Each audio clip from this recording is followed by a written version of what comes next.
देख रहे हैं लाइव 7। नमस्कार, लाइव 7 विशेष में आपका स्वागत है। मैं हूं ज्ञान रंजन। दोस्तों, मोदी कैबिनेट में आज एक बड़ा फैसला लिया है। देश में जाति जनगणना कराने का फैसला लिया गया है। सीसीपीए की बैठक जो प्रधानमंत्री नरेंद्र मोदी की अध्यक्षता में हुई, उस बैठक में यह निर्णय लिया गया कि सेंसस के साथ ही जो जनगणना होने हैं उसी के साथ ही जातीय जनगणना भी, जातिगत जनगणना भी कराई जाएगी। यानी जाहिर तौर पर जो लगातार डिमांड हो रहे थे, पूरे देश में जिस चीज को लेकर के राजनीति उबाल पर था, आप 2024 के इलेक्शन को ही देख लें, उस समय के पहले से ही ये बातें लगातार उठ रही थी। बिहार इसका उदाहरण है कि बिहार में जब तेजस्वी यादव और नीतीश कुमार के गठबंधन की सरकार चल रही थी, उसी समय जातीय गणना कराई गई थी। वो जनगणना नहीं करा सकते क्योंकि केंद्रीय सूची में जनगणना का विषय आता है। जातीय गणना भी केंद्र सरकार ही करा सकती है जनगणना, लेकिन बिहार सरकार ने यह कराया था। बहरहाल जब यह फैसला हुआ, उसके बाद लगातार बैठकों का दौर चला दिल्ली में। जाहिर है कि जब जो स्थिति बनी हुई है 22 अप्रैल के बाद से देश के भीतर, आपने देखा कि कल भी सेना को दो टूक प्रधानमंत्री नरेंद्र मोदी ने कहा कि उनके पास पूरी पावर है, वो फैसला ले, उनको क्या करना है। साफ तौर पर कहा, गो अहेड, जो करना है आप लोग करो। यानी सेना को खुली छूट दे दी। और उसके बाद आज लगातार तीन बड़ी बैठकें हुई, और उसमें जो कैबिनेट की बैठक हुई, कैबिनेट की जो पार्लियामेंट्री अफेयर्स जो है कमिटी है, उसकी जब बैठक हुई और उस बैठक में यह फैसला होता है कि देश में जातीय गणना कराया जाएगा। और इसके बाद अब होड़ मची हुई है इस चीज को लेने की कि भाई हमने दबाव बनाया तभी जाके ये कुछ हुआ। हालांकि केंद्रीय मंत्री अश्विनी वैष्णव ने साफ तौर पर कहा कि कांग्रेस पार्टी लगातार जातीय जनगणना को लटका के रखी हुई थी। 2010 में जब दबाव बना डॉक्टर मनमोहन सिंह की सरकार को, तो उस समय सर्वे कराया गया, जनगणना नहीं कराई गई। कांग्रेस पार्टी राजनीति मुहरा बनाती है इसको, लेकिन जब उसकी सरकार थी उस समय उन्होंने ऐसा नहीं किया। क्या कहा अश्विनी वैष्णव ने, पहले आप सुन लीजिए, और इसके बाद ये भी देखिए कि इसके बाद कैसे राजनीति शुरू होती है और किस तरह से झारखंड में सत्ताधारी दल, जो प्रमुख सत्ताधारी दल है, झारखंड मुक्ति मोर्चा के केंद्रीय महासचिव और प्रवक्ता ने क्या कहा, पहले आप उसको सुन लीजिए। साथियों, आप सब जानते हैं कि कांग्रेस की सरकारों ने आज तक जाति जनगणना का विरोध किया है। आजादी की बाद की सभी जनगणनाओं में जातियों की जनगणना नहीं की गई।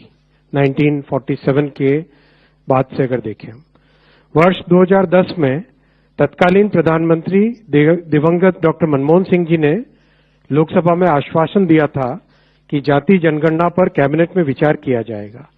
तत्पश्चात एक मंत्रिमंडल समूह का भी गठन किया गया था, ग्रुप ऑफ मिनिस्टर्स, जिसमें अधिकांश राजनीतिक दलों ने जाति आधारित जनगणना की संस्तुति की थी। इसके बावजूद कांग्रेस की सरकार ने जाति जनगणना के बजाय एक सर्वे कराना ही उचित समझा। उस सर्वे को सभी एसईसीसी के नाम से जानते हैं। इस सब के बावजूद कांग्रेस और इंडी गठबंधन के दलों ने जाति जनगणना के विषय को केवल अपने राजनीतिक लाभ के लिए उपयोग किया। जनगणना का विषय संविधान के अनुच्छेद 246 की केंद्रीय सूची की क्रम संख्या 69 पर अंकित है। यह केंद्र का विषय है। 69 पर अंकित है। यह केंद्र का विषय है। हालांकि कई राज्यों ने सर्वे के माध्यम से जातियों की जनगणना की है। जहां कुछ राज्यों ने यह काम सुचारू रूप से संपन्न किया है, वहीं कुछ अन्य राज्यों ने राजनीतिक दृष्टि से और गैर पारदर्शी ढंग से सर्वे किया है। इस प्रकार के सर्वे से समाज में भ्रांति फैली है। इन सभी स्थितियों को ध्यान में रखते हुए और यह सुनिश्चित करते हुए कि हमारा सामाजिक ताना बाना राजनीति के दबाव में न आए, जातियों की गणना एक सर्वे के स्थान पर मूल जनगणना में ही सम्मिलित होनी चाहिए।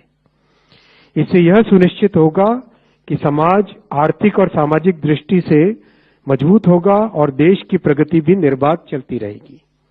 आज दिनांक 30/4/2025 के दिन प्रधानमंत्री श्री नरेंद्र मोदी जी के नेतृत्व में राजनीतिक विषयों की कैबिनेट समिति ने यह निर्णय लिया है कि जातियों की गणना को आने वाली जनगणना में सम्मिलित किया जाए।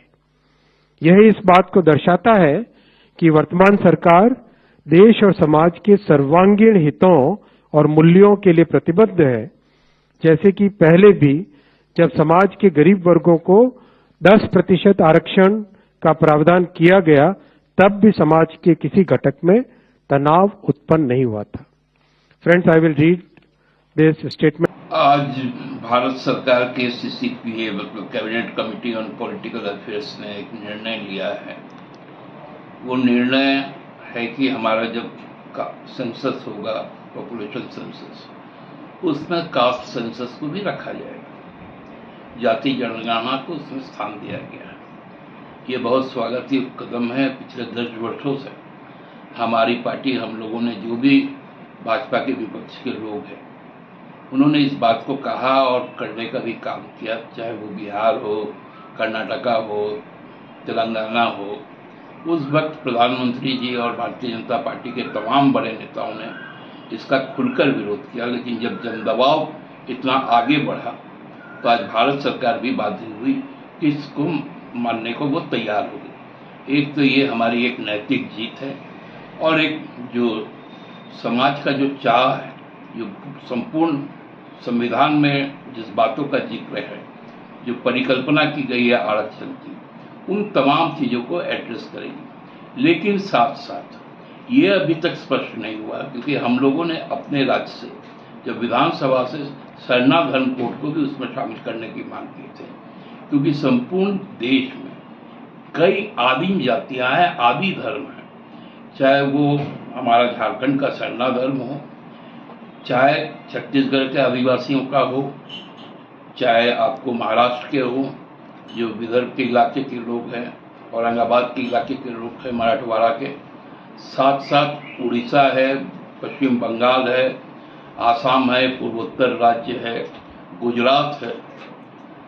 इन तमाम राज्यों में जो आदिम जनजातियां हैं, उनके भी धर्म को भी उसमें शामिल किया जाए। एक आधा अधूरा प्रयास होगा केवल यदि जाति को जोड़ा जाए, क्योंकि आप जब हिंदू जाति का करेंगे तो उसमें भी आप देखेंगे कि कई जातियां हैं, चाहे वो ब्राह्मण हो, क्षत्रिय हो, चाहे वो वैश्य हो, चाहे वो कायस्थ हो, कई जातियां हैं। इस्लाम के अंदर में भी शेख है, पठान है, जो मोमिन लोग हैं, अंसारी जिनको हम लोग कहते हैं, तमाम जातियां हैं। आपके जो सिख धर्म के अंदर में भी कई फैक्टर्स है, उसमें भी क्षत्रिय है, जाट है, जो दलित है, उन तमाम चीज़ों को जैसे आप स्थान देंगे तो उसमें सरना धर्म कोड को भी निश्चित शामिल किया जाए। और हम समझते हैं कि पहले ये जनगणना का काम पूरा हो जाए, उसके बाद ही परिसीमन हो, क्योंकि 29 में हम लोगों को महिला आरक्षण भी देना है, ये भी संकल्पित है। तो उसके पूर्व आप जब परिसीमन करेंगे तो जातीय जनगणना का जब आंकड़ा आ जाएगा, जब उससे आरक्षण तय हो जाएगा, क्योंकि अब आरक्षण की सीमा को आप बांध नहीं सकते 50% पे। जो हम लोगों का अपना जो पास किया हुआ है कि 28% हम लोग सरना मतलब जो आदिवासी हैं उनको हम लोग स्थान देंगे, 18% दलित को देंगे, 27% पिछड़े वर्ग को देंगे, तो वो चीज़ें भी इससे एड्रेस हो जाएगी। बहरहाल जो भी निर्णय हुआ है उसका हम लोग स्वागत करते हैं, भले दबाव में आकर, क्योंकि हर बार जब चाहे वो किसान बिल हो, चाहे पहले का भूमि अधिग्रहण बिल हो, जब भी असंवैधानिक फैसला करती थी मोदी सरकार, उसको पीछे हटना पड़ा। और आज का उनका ये स्वीकारोक्ति पूरे जो विपक्ष के लोगों का जो मांग था उसको मानकर उन्होंने अच्छा काम किया है। ये काम 10 साल पहले हो जाता तो ज्यादा बेहतर था। तो अभी आपने सुना कि साफ तौर पर केंद्रीय मंत्री अश्विनी वैष्णव ने आरोप लगाया कि कांग्रेस पार्टी के कारण से जातीय जनगणना अटकी हुई थी। विपक्ष के लोग नहीं चाहते थे, वे सिर्फ इसमें राजनीति रोटी सेकते थे। कई प्रदेशों में जातीय गणना हुई है, कुछ प्रदेशों में सही तरीके से हुआ है और कुछ प्रदेशों में इसको लीपापोती की गई है। यानी सीधे तौर पर आरोप जो है सो वो लगाया जा रहा है कि क्योंकि नीतीश कुमार और चंद्रबाबू नायडू दोनों ही डिमांड कर रहे थे कि जातीय जनगणना हो, और अगर अब 24 के चुनाव के बाद देखेंगे केंद्र की सरकार में महत्वपूर्ण रोल में नीतीश कुमार की पार्टी जदयू है और चंद्रबाबू नायडू की पार्टी है। जाहिर तौर पर इसको इग्नोर करके प्रधानमंत्री नरेंद्र मोदी नहीं चल सकते। बिहार में चुनाव भी है। बिहार में 2020 के लास्ट में यानी अक्टूबर नवंबर के महीने में विधानसभा के चुनाव होने हैं, और जाहिर तौर पर आप इसको ऐसे भी समझिए कि बिहार एक ऐसा प्रदेश है, कहा भी जाता है कि बिहार और यूपी होकर के देश की राजनीति, देश की सत्ता आती है। बिहार में चुनाव है, फिर एक वर्ष के बाद जो है 26 के बाद 27 में यूपी में भी चुनाव है। और जातीय जनगणना की मांग इसलिए जोर पकड़ी हुई है क्योंकि जो ओबीसी वर्ग में सबसे ज्यादा पॉपुलेशन ओबीसी वर्ग का है, और उस वर्ग को लेकर के ज्यादातर लोग इस बात को लेकर के चिंतित थे कि उसमें कास्ट डिवीजन हो, कितने किसकी संख्या है। आपने देखा होगा कि चुनाव के पहले लगातार ये नारे गूंज रहे थे विपक्ष की ओर से, जिसकी जितनी हिस्सेदारी उसकी उतनी भागीदारी। ये नारा आपने भी सुना होगा। और जिसकी जितनी हिस्सेदारी उसकी उतनी भागीदारी की बात करने वाले हिस्सेदारी और भागीदारी कैसे बांटते हैं वो आप उन प्रदेशों में भी देख सकते हैं जहां पर कि इंडिया गठबंधन के या फिर कांग्रेस पार्टी की सरकारें हैं। क्या वहां पर सत्ता में उनको उतनी भागीदारी मिली? अगर हम झारखंड की ही बात करते हैं तो 28% जो है पॉपुलेशन का, 26.2% पॉपुलेशन ट्राइबल का है, लेकिन मंत्रिमंडल में आप देखें तो आधे मंत्री ट्राइबल के हैं। ऐतराज नहीं है इस बात से कि ट्राइबल मंत्रिमंडल में हैं, लेकिन जब नारा देते हैं तो यह भी सोच के रखना होगा कि भागीदारी किस कदर होगी। शेड्यूल्ड कास्ट के 1 मंत्री हैं, सामान्य वर्ग से 1 भी मंत्री नहीं है झारखंड में। क्या उसकी हिस्सेदारी नहीं है? ओबीसी वर्ग जो सबसे ज्यादा पॉपुलेशन है ओबीसी वर्ग का, उसके दूसरे नंबर पर मंत्री हैं, लेकिन वो भी तुलनात्मक तरीके से अगर आप देखेंगे तो उसकी हिस्सेदारी उतनी नहीं मिल रही है। लेकिन हां, एक नया सगुफा जरूर झारखंड मुक्ति मोर्चा ने छोड़ दिया कि हमारी मांग सरना धर्म कोड की है, सरना धर्म कोड को लागू होना चाहिए।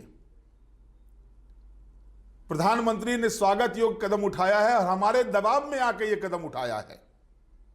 आप उनके वक्तव्य को सुने। उस वक्तव्य में सुप्रियो भट्टाचार्य ने कहा है कि हमारे दबाव में आकर के जातीय जनगणना कराने का निर्णय केंद्र सरकार ने लिया है। हालांकि हम इसका स्वागत करते हैं, लेकिन सरना धर्म कोड का क्या? उन्होंने एग्जाम्पल भी दिया कि आंध्र प्रदेश में, कर्नाटका में, तेलंगाना में, बिहार में जातीय जनगणना हुई। आंध्र प्रदेश माफ कीजिएगा, तेलंगाना, कर्नाटका, बिहार में जातीय जनगणना हुई। लेकिन उस सर्वे का महत्व क्या है?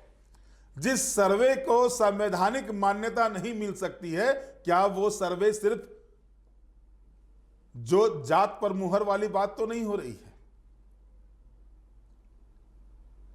लगातार देश के भीतर ये 2019 के चुनाव के बाद से लगातार इस चीज को लेकर के चर्चाएं चल रही थी। अब हम आपको लालू यादव ने जो ट्वीट किया है उसका मैं आपको बताने जा रहा हूं। लालू यादव का भी ट्वीट सामने आया है। लालू यादव जी कहते हैं कि मेरे जनता दल के राष्ट्रीय अध्यक्ष रहते दिल्ली में हमारी संयुक्त मोर्चा की सरकार ने 1996-97 में कैबिनेट से 2001 की जनगणना में जातिगत जनगणना कराने का निर्णय लिया था, जिस पर बाद में एनडीए की वाजपेयी सरकार ने अमल नहीं किया। 2011 की जनगणना में फिर जातिगत गणना के लिए हमने संसद में जोरदार मांग उठाई। मैंने स्वर्गीय मुलायम सिंह यादव जी, स्वर्गीय शरद यादव जी ने इस मांग को लेकर कई दिन संसद ठप किया और बाद में प्रधानमंत्री स्वर्गीय मनमोहन सिंह जी के सामाजिक आर्थिक सर्वेक्षण कराने के आश्वासन के बाद ही संसद चलने दिया। देश में सर्वप्रथम जातिगत सर्वे भी हमारी 17 महीने की महागठबंधन की सरकार में बिहार में ही हुआ। जिसे हम समाजवादी जैसे आरक्षण, जाति गणना, समानता, बंधुत्व, धर्मनिरपेक्षता इत्यादि 30 साल पहले सोचते हैं, उसे दूसरे लोग दशकों बाद फॉलो करते हैं। जातिगत जनगणना की मांग करने पर हमें जातिवादी कहने वालों को करारा जवाब मिला। अभी बहुत कुछ बाकी है। हम इन संधियों को हमारे एजेंडा पर नचाते रहेंगे। यानी यहां भी राजनीति। लालू यादव जी मनमोहन सिंह जी की सरकार में समर्थन दे रहे थे। 2004 में जो मनमोहन सिंह जी के नेतृत्व में सरकार बनी थी, उस सरकार में मजबूत खूंटा आरजेडी का था। और अगर यह कहे कि दूसरे नंबर पर सबसे ज्यादा दावेदारी मंत्रिमंडल में अगर सबसे ज्यादा सहयोगी भी थे तो आरजेडी कोटे से ही थे। लेकिन उस समय क्या हुआ? 2014 में नरेंद्र मोदी के नेतृत्व में सरकार बनी। 2004 से लेकर के 2014 तक यूपीए की सरकार केंद्र में थी। लेकिन उस समय लालू प्रसाद यादव जातीय जनगणना कराने के लेकर के प्रेशर नहीं डाल सकते थे, नहीं डाल पाए। 2011 में भी जनगणना हुआ, उसमें क्यों नहीं जातिगत जनगणना आया? क्यों नहीं क्लियर किया गया? सामाजिक आर्थिक सर्वे करके उसके बाद किसको क्या फायदा मिला, किस जाति को उसका फायदा मिला सामाजिक आर्थिक सर्वे कराने के बाद? यह भी सवाल उठता है। सवाल यह भी उठता है कि लगातार जो जातिगत भावनाओं से ऊपर हटके जो काम करने की बातें हो रही है, जात पात को मिटाने की बात हो रही है, क्या लगातार इन चीजों को करके या इसकी राजनीति करके देश को क्या फिर उसी जगह ले जाना चाहते हैं लोग? कई सवाल उठते हैं। यह सही है कि जिसकी जितनी हिस्सेदारी होती है उसको भागीदारी मिलनी चाहिए, शासन में भी। लेकिन आजादी के 75 वर्ष बीत जाने के बाद भी आज तक आधी आबादी को उसका समुचित अधिकार नहीं मिला। इसके लिए जिम्मेवार कौन? आधी आबादी को लेकर महिला संशोधन विधेयक भी आया, पार्लियामेंट से पारित भी हो गया, लेकिन 2029 के इलेक्शन से वो लागू होगा। अब इधर शंकाएं ये हो रही है कि महिलाओं को अगर आरक्षण मिल जाएगा तो फिर ये जो जातिगत जनगणना होगी उसके बाद जो सीटें रिजर्व होगी उसमें पुरुषों का क्या होगा? आप सुप्रियो के बयान को देखेंगे, वो इशारा किस ओर कर रहे हैं?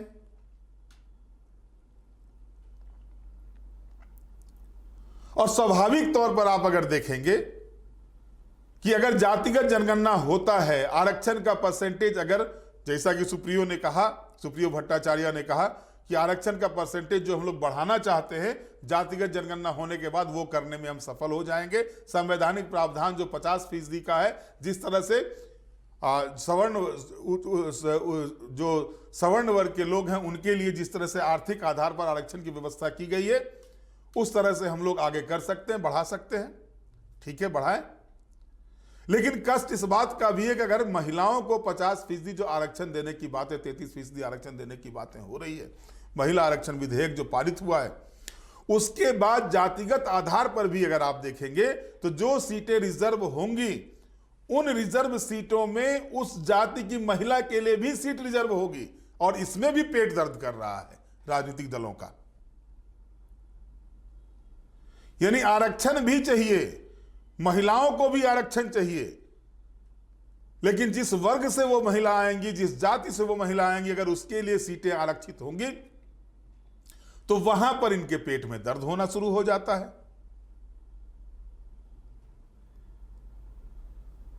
अब ये स्थिति, और जब तक राजनीति पर राजनीति होती रहेगी तो अगर कोई कार्य आगे बढ़ता है तो उस कार्य में बाधाएं उपस्थित होती हैं। अब जातिगत जनगणना का निर्णय लिया गया है। सरना धर्म कोड की मांग है, सही है, सरना धर्म कोड की मांग है।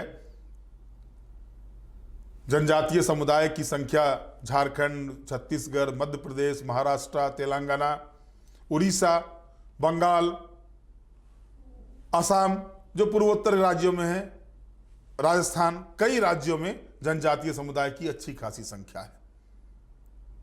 उनको उनका अधिकार मिलना चाहिए। लेकिन इसके लिए जो रास्ता अपनाया जाए उस रास्ते को ठीक करना होगा। बहरहाल मोदी ने जो स्ट्रोक खेला है जातीय जनगणना का, इसका प्रभाव सीधे तौर पर बिहार चुनाव में दिखेगा।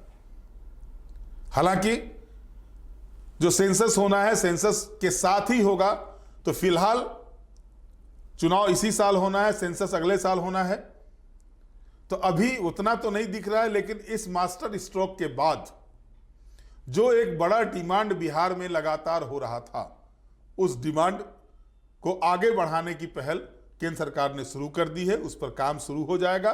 2026 से सेंसस में जातिगत जनगणना को जोड़ा जाएगा और इसका कितना फायदा मिल पाता है एनडीए को बिहार में, यह देखना दिलचस्प होगा। और तभी तो लालू यादव कहते हैं कि 2000 जो पहले ही उनकी सरकार ने, जब महागठबंधन की सरकार थी, उसी समय जो है सो उन्होंने जातिगत जनगणना के लिए जो है सो कराया था। यहाँ पर 17 महीने की सरकार थी, उसी समय उन्होंने कराया था। लेकिन उस जातिगत सर्वे का परिणाम क्या निकला, रिजल्ट क्या निकला, किसको फायदा मिला, किसको नहीं मिला? क्योंकि वो कानून नहीं हो सकता। कानून तभी हो सकता है जब केंद्र सरकार कराएगी, और ये केंद्रीय सूची का विषय है। और केंद्र सरकार जब कराएगी तभी इस पर जाकर के जो आगे जो ग्रीवांसेस हैं, उन ग्रीवांसेस पर बातें हो सकती है। बहरहाल अब इस पर भी राजनीति शुरू होगी। अब देखना है कि राजनीति किस कदर इस पर हावी होता है, क्या क्या राजनीति बातें आती है। अभी तो 2 घंटे या 2.5 घंटे पहले जब मैं विषय शुरू कर रहा था, उसके कुछ घंटों पहले जो है सो इस पर कैबिनेट की मुहर लगी है, मोदी कैबिनेट की। अब आगे राजनीति क्या होता है ये देखना दिलचस्प होगा। बहरहाल आप हमें लाइक करें, सब्सक्राइब करें। बहुत बहुत धन्यवाद। नमस्कार।